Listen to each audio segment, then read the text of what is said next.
Formula Student Electric Static event started this afternoon. The judges have been arriving all week and were briefed on their tasks for the event earlier today. The teams themselves have been assigned locations and times to meet their judges for their design, cost and business plan presentation.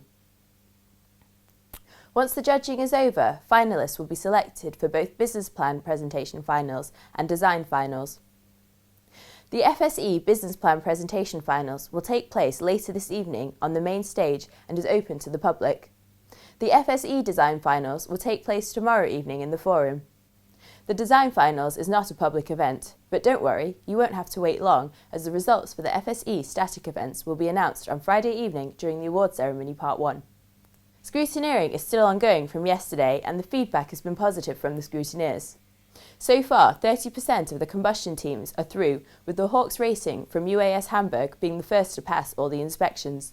8% electric teams have also made it through scrutineering, and there the first team was the Running Snail Racing team from the OTH Hamburg.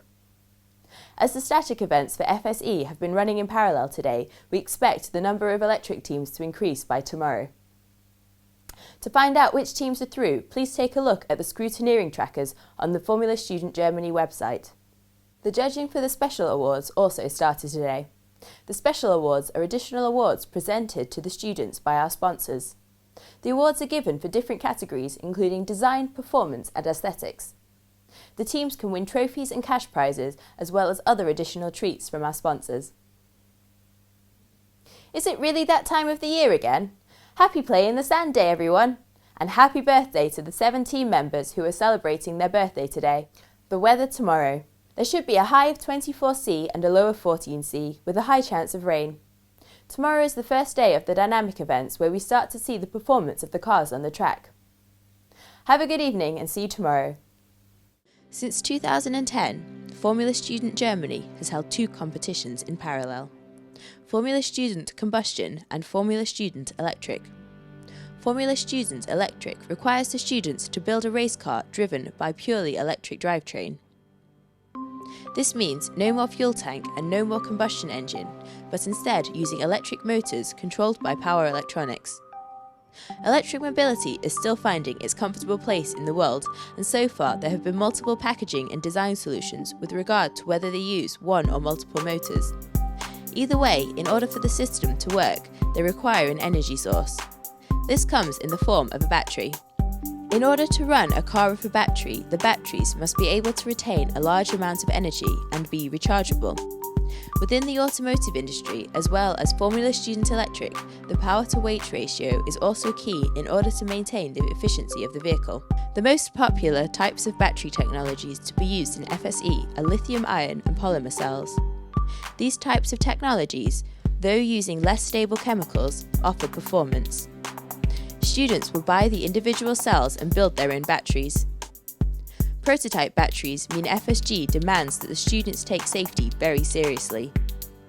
Students and volunteers are also given special safety trainings and briefings with regard to what happens if a battery were to fail. Once the battery has been built into the car, further components are required in order to manage the battery. The AMZ team from ETH Zurich have come up with an innovative solution as to how this could work. A battery management system is a system that you use to monitor the cells in your accumulator. So most Formula Student teams use lithium polymer cells, which you need to monitor for voltage as well as temperature. So you want the cells to be kept in a certain window where they are safe, and that's why you need the system. And the battery management system monitors, as I said, voltage and temperature, and as soon as the values get out of the safe window, it basically disconnects the high voltage from your car. So we have a low voltage system and a high voltage system, and as soon as one of your cells gets unsafe for the operation of the car, it disconnects the high voltage, the active system is shut down and the driver is safe. And what's so special about your system?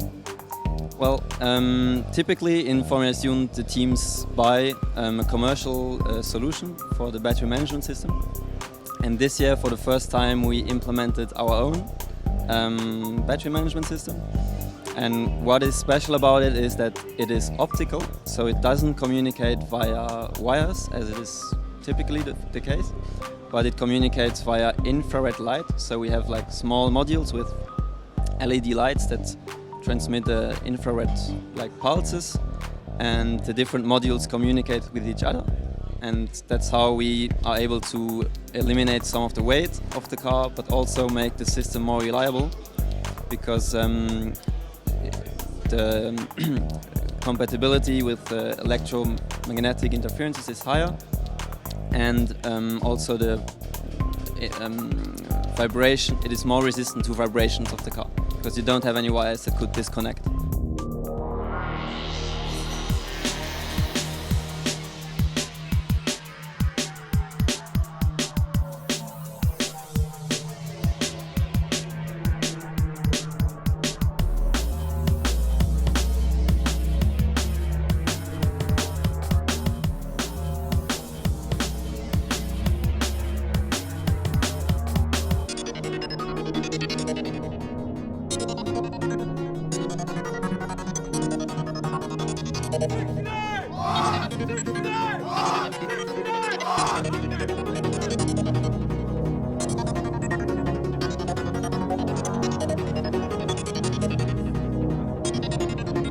But the